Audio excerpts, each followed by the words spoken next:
Hello, welcome back to my YouTube channel.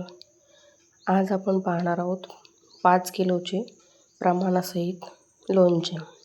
त्याच्यासाठी 5 kilo कैरी स्वच्छ धुवून कट करून आणायची आपल्याला.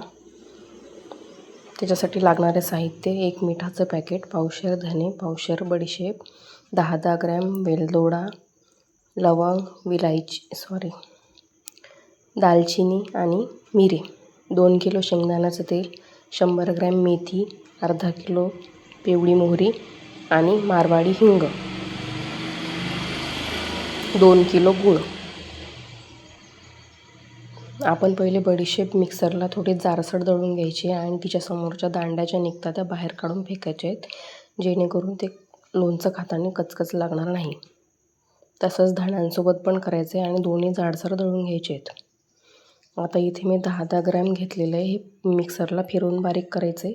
वेलदोडा, लवंग, दालचिनी आणि मिरे. त्याच्यातली थोडीशी लवंग मी बाजूला काढून ठेवलेली आहे तळण्यासाठी.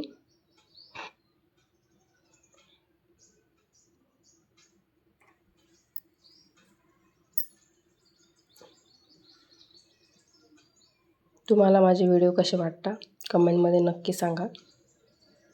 इथे मी लसूण घेतलेलं आहे अर्धा किलो, पावशेर मिरची पावडर, तिला मिक्सरमधून बारीक केलेलं आहे. गरम करायला तेल ठेवलं होतं, त्याच्यामध्ये आपल्याला लसूण, लवंग आणि मेथीदाणा तळून घ्यायचं आहे आपल्याला. आता इथे एका टोपलीमध्ये मी 2 किलो गूळ टाकणार आहे, जो चिरून घेतला आहे. त्याला पसरवून घ्यायचं आहे.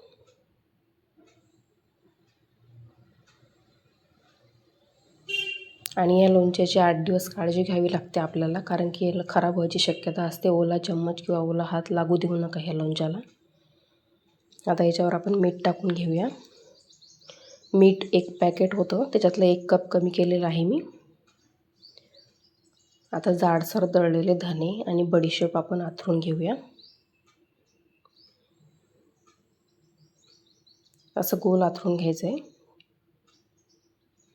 जेणेकरून सगळं सामान आपलं व्यवस्थित भाजलं जाईल.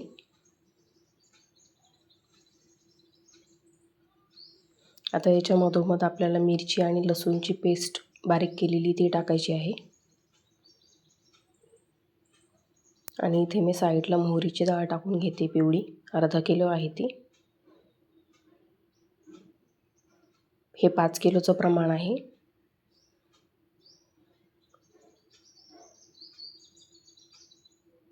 आता आपण याच्यात मिरची आणि लसूण बारीक केलेला तो टाकून घेऊया.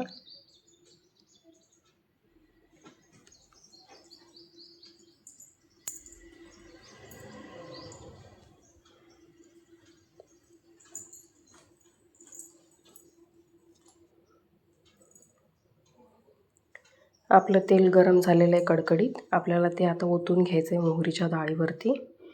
मोहरीची डाळ चांगली तेलामध्ये भाजू द्यायची. गरम तेल टाकलं की ती भाजेल.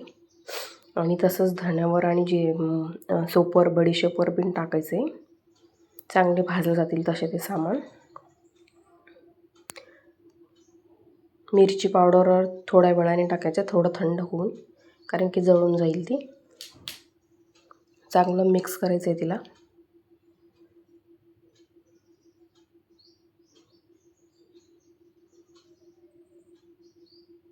आता परत एकदा मी बडीशेप आणि धने आणि मोहरीच्या डाळीवरती तेल टाकून घेतलेलं आहे. आता परत आपण तिला चांगलं मिक्स करूया.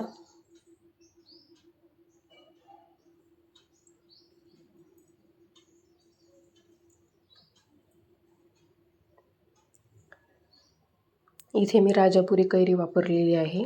तुम्ही गावरानी कैरी पण वापरू शकता. राजापुरी कैरी अशी टवटवीत असते, तिचं वर्षभर लोणचं चांगल्या प्रकारे टिकतं. आता आपण हे मिक्स करून घेऊया.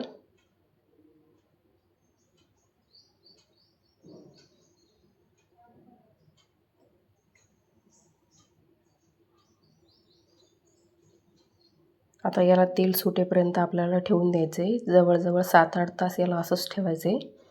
त्याच्यानंतर आपण याच्यामध्ये कैरीच्या फोडी घालणार आहोत, जेणेकरून ते थंड होईल खार. चांगला मिक्स करून घ्यायचा आहे त्याला आणि त्याच्यामध्ये आपल्याला हिंगाचा खडा बारीक करून टाकायचा आहे या खारामध्येच आणि थोडीशी 1 चम्मच हळद टाकलेली आहे मी नंतर. इथे मी लसूण आणि लवंग तळलेली ते पण टाकून घेतलं याच्यामध्ये. हे बघा इथे तेल सुटलं आपल्या खारला. आता एका वाटीमध्ये मी हिंग टाकते. त्याची धुरी द्यायची आपल्याला बरणीला. आता ही वाटी चांगली गरम झालेली आहे आपल्याला. आपण खाली ठेवून घेऊया वाटी आणि त्याच्यावरती बरणी आपल्याला उघडी मारायची आणि ही बरणी जवळजवळ 1 ते 1.5 तास ठेवायची तशीच. म्हणजे आपली जी बरणी आहे ती चांगली धूर बसेल तिला आणि 1 वर्ष हे लोणचं टिकण्यास मदत होईल. हे बघा इथे आपली फोडी टाकून घेतलेलं आहे मी याच्यामध्ये. कैरीच्या फोडी टाकून घेतलेल्या आहेत. मिक्स करायचं आहे चांगलं आणि आपल्या बरणीमध्ये भरून घ्यायचं आहे.